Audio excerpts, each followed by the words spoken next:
here. Welcome. I'm so glad you're here.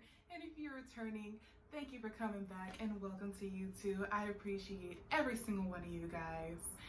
So today we're going to get into a little more detail about having a sperm donor of a different ethnicity or a different ethnic background. I don't like to say race because we're all the same human race, but we all come from different cultures and things. So yeah, let's get into it. As you can see, I am very much black. I am black. That is what you see. I'm also mixed. So what people don't know is I'm both black and Italian and Native American, and not the whole I'm 1/16. Like, no. My great grandma was a Native American woman, like very tall and proud, okay? So yeah, I am that. And I know growing up being black in America, we don't have like a culture that comes from our country of origin. As you guys know, brought here by force, all that other depressing stuff. So we don't have a language outside of English that we know. We don't know what tribe we come from. We don't know what their cultures are. All of that stuff was lost to us. So growing up, it is kind of hard not knowing where you guys come from. You just know what black culture is basically in America, which is why a lot of black people are very sensitive about the things that we have and the things that we create, because everything has been stripped of us, of our origins and where we come from. So that is why black people tend to be very sensitive about it. You have, you know, the Hispanic cultures from different countries, you have European culture, you have all these different ones, and people know where they come from. They know how to find out about the cultures there and different things like that, but we don't. So being mindful of that, I was really thinking about what that means for me having a half Korean child. I don't know anything about Korean culture, and I eventually got over the whole I don't know where I come from, you know, I don't know African culture thing once I got older. But I do know that that's something that my child's gonna have to go through as well. And I knew that I had to do something about it. I can't just sit here and know my child is half Korean and not do my due diligence to learn about Korean culture and at the very least, give my child that. So I knew this, but I didn't really do anything about it. And it wasn't until I was speaking to my oldest brother that he said something about, I guess he came to a point where he's just like, all right, forget it. That's it. This is not okay. And he told me that he's learning Korean and he's learning about Korean culture because he wants my kids to, at the very least, know about Korean culture, learn that language, and know that even though our family is black, they do get to know about that culture, that other half of them that they have. So that was really great, and it was really what I needed to push myself to dive in there. Thankfully, I have time before I have to teach my child the history of the country, of the continent of Korea, whatever country, North and South Korea.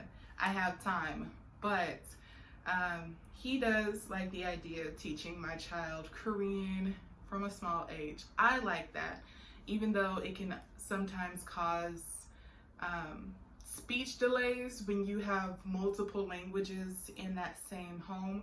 Once kids really start to get into speaking, because they do have those two languages in their head, they take off and they start saying words from a little bit here, a little bit there, to huge chunks and blurbs and stuff.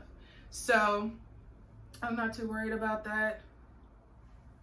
It is what it is, but that's something that I'm working on right now, is just figuring out where to start, learning about Korean culture, learning about their language, teaching myself their language.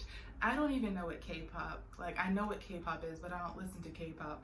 I don't watch K-dramas, and I know there's so much more to that culture than just their music and their TV. And thankfully, with living in San Diego, we have such a huge mesh, like melting pot, that we do have places where you can get Korean groceries, spices, and different things like that.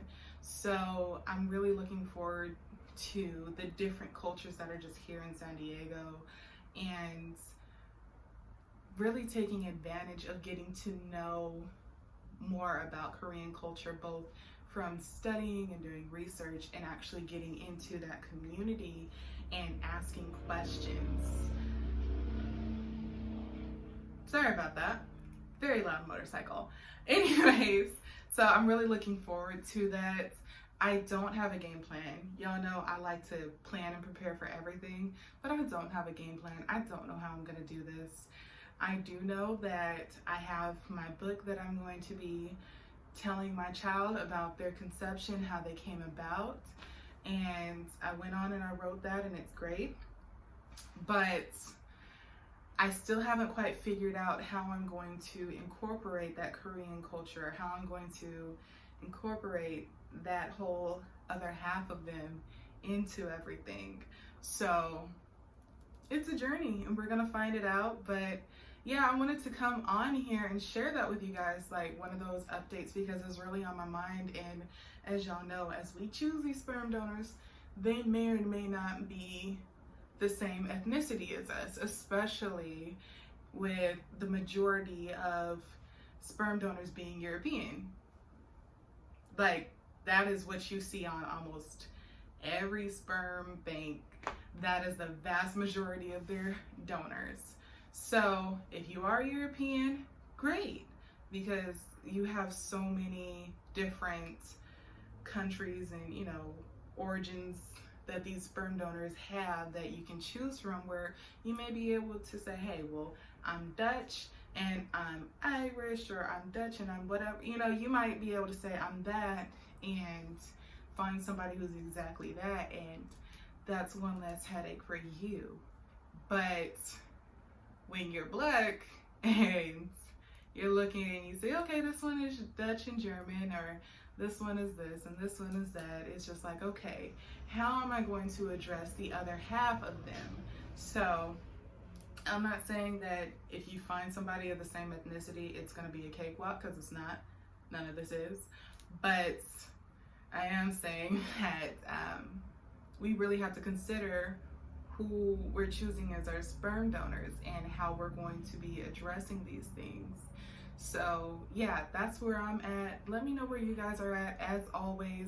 And if you guys have any recommendations on how I can really incorporate that Korean culture into my child's upbringing, and how to introduce that, and how you guys plan on doing that for yourselves as well, I really welcome that. I really ask that you put that in the comment section down below, so that we can share that information and really just work on enlightening ourselves. So yeah, that's all I have for you guys today. If you like this video, go ahead and hit that like button so I know that you do, and we can continue this content. If you want to know more, if you want more videos on sperm donors, or choosing them, how I plan on telling my kids about their origins and all that other great stuff, go ahead and comment that down below. Don't forget to subscribe and hit that notification bell so you are notified every time I upload, and I will see you guys next week. Bye.